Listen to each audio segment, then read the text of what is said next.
दोस्तों नमस्कार। आध्यात्म के एक और नए अंक में आपका हार्दिक स्वागत है। दोस्तों, कल हमने श्रीमद् भागवत गीता के 7वें अध्याय के महात्म्य का वर्णन किया, जिसमें भगवान शिव शंकर ने माता पार्वती को श्रीमद् भागवत गीता के 7वें अध्याय के महात्म्य से अवगत किया। दोस्तों, आज उसी कड़ी में हम श्रीमद् भागवत गीता के 8वें अध्याय के महात्म्य का वर्णन करने जा रहे हैं। तो आइए प्रारंभ करते हैं श्रीमद् भागवत गीता के 8वें अध्याय का महात्म्य।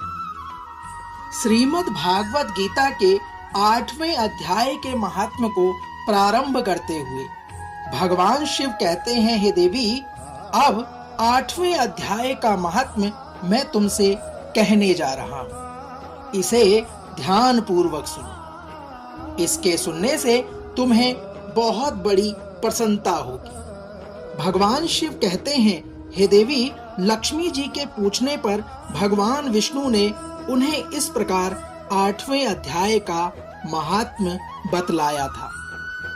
श्री भगवान बोले, हे देवी, दक्षिण में आमर्दकपुर नामक एक प्रसिद्ध नगर है।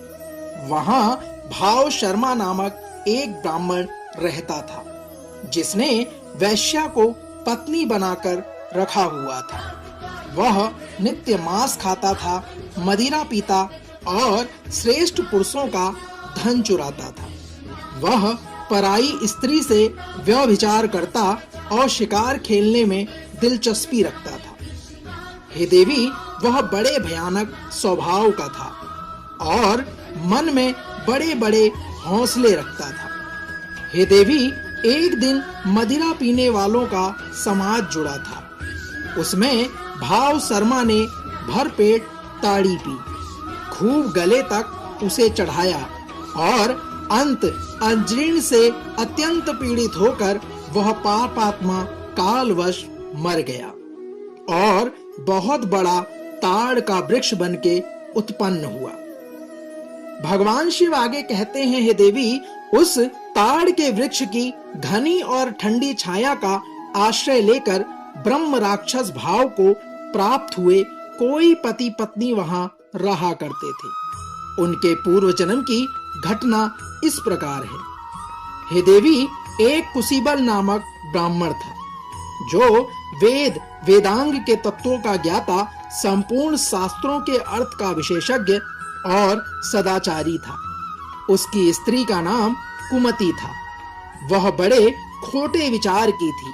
हे देवी, वह ब्राह्मण विद्वान होने पर भी अत्यंत लोभवश अपनी स्त्री के साथ प्रतिदिन भैंस, काल पुरुष और घोड़े आदि दोनों को ग्रहण किया करता था, परंतु दूसरे ब्राह्मणों को दान में मिली हुई कौड़ी भी नहीं देता था।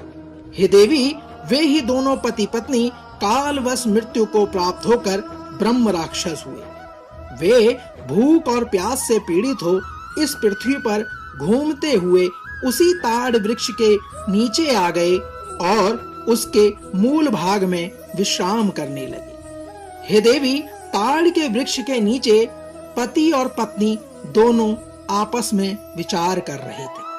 तभी पत्नी ने पति से पूछा, हे नाथ, हम लोगों का यह महान दुख कैसे दूर होगा? ब्रह्म राक्षस योनि से किस प्रकार हम दोनों की मुक्ति होगी? अपनी पत्नी के इस प्रकार के वचन कहने पर ब्राह्मण ने कहा, हे प्रिय, ब्रह्म विद्या के उपदेश, आध्यात्म तत्व के विचार और कर्म विधि के ज्ञान बिना किस प्रकार संकट से छुटकारा मिल सकता है? ब्राह्मण के इस प्रकार वचन कहने पर पत्नी ने पूछा, तद ब्रह्म किम ध्यातम की कर्म पुरुषोत्तम। पत्नी ने कहा, वह ब्रह्म क्या है, आध्यात्म क्या है और कर्म कौन सा है? हे देवी, उसकी पत्नी के इतना कहते ही जो आश्चर्य की घटना घटी उसको सुनो। उपयुक्त वाक्य गीता के 8वें अध्याय का आधा श्लोक था। उसके श्रवण से वह वृक्ष उस समय ताड़ के रूप को त्याग कर भाव शर्मा नामक ब्राह्मण हो गया। तत्काल ज्ञान होने से विसुख चित्त होकर वह पाप के चोले से मुक्त हो गया तथा उस आधे श्लोक के ही महात्म्य से वे पति पत्नी भी मुक्त हो गए। उनके मुख से दैवात ही 8वें अध्याय का आधा श्लोक निकल पड़ा था। हे देवी, तदंतर आकाश से एक दिव्य विमान आया और वे दोनों पति पत्नी उस विमान पर आरूढ़ होकर स्वर्गलोक को चले गए।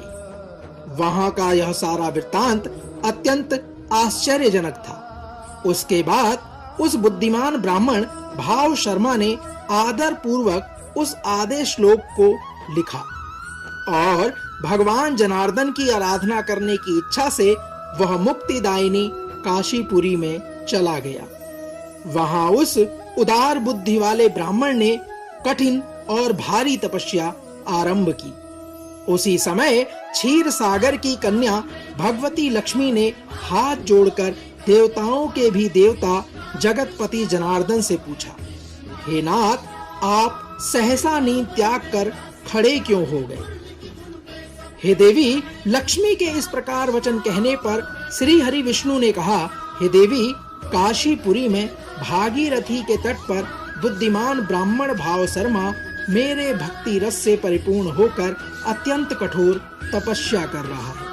वह अपनी इंद्रियों को वश में करके श्रीमद् भागवत गीता के 8वें अध्याय के आधे श्लोक का जप करता है। मैं उसकी तपस्या से बहुत संतुष्ट हूँ। बहुत देर से उसकी तपस्या के अनुरूप फल का विचार कर रहा था। हे प्रिय, इस समय वह फल देने को मैं उत्कंठित हूँ। भगवान शिव से पार्वती जी ने प्रश्न किया, हे भगवान, श्री हरि सदा प्रसन्न होने पर भी जिसके लिए चिंतित हो उठे, उस भगवत भक्त भाव शर्मा ने कौन सा ऐसा फल प्राप्त किया? माता पार्वती के इस प्रकार के वचन कहने पर श्री महादेव जी बोले, हे देवी, द्विश्रेष्ठ भाव शर्मा प्रसन्न हुए भगवान विष्णु के प्रसाद को पाकर अत्यधिक सुख और मोक्ष को प्राप्त हुआ तथा उसके अन्य वंशज भी जो नरक यातना में पड़े थे, उसी के शुद्ध कर्म से भगवत धाम को प्राप्त हुए। हे पार्वती, यह श्रीमद् भागवत गीता के 8वें अध्याय का महात्म्य थोड़े में ही तुम्हें बताया हुआ है। इस पर सदा विचार करना चाहिए। दोस्तों, तो यह था श्रीमद् भागवत गीता के 8वें अध्याय का महात्म्य। कल श्रीमद् भागवत गीता के 9वें अध्याय के महात्म्य को लेकर एक बार पुनः होगी आपसे मुलाकात। तब तक जय श्री कृष्ण, राधे राधे।